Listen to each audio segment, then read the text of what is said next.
আসসালামু আলাইকুম সবাইকে।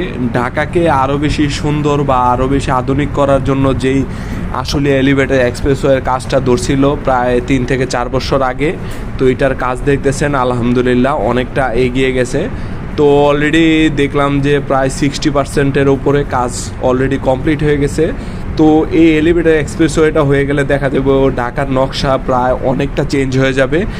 আর এখানে যেহেতু উপর দিক দিয়ে রাস্তা করছে এবং কি রাস্তার যে নিচের যে রাস্তাটা রয়েছে ওইটাও প্রশস্ত, প্রায় 4 লেনের প্রশস্ত করে দিছে, যাতে করে ওইরকম যাতায়াতের আর কোনো অসুবিধা হবে না যখন এটা কমপ্লিট হয়ে যাবে।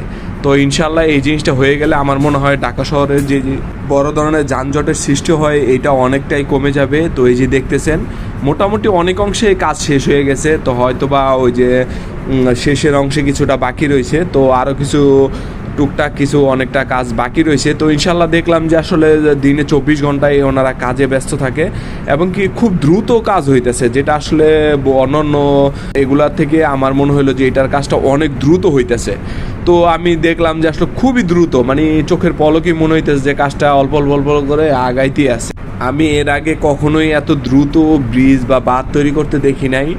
তো ইনশাল্লাহ আমরা হয়তো বা 26-এর শেষে অথবা 2027 সালের ভিতরে দেখবো ইনশাল্লাহ এটা কমপ্লিট হয়ে গেছে। তো এটা আসলে তৈরি হলে বা এটা কমপ্লিট হয়ে গেলে দেখা যাবে ঢাকার আসলে নতুন রূপে সৃষ্টি হবে।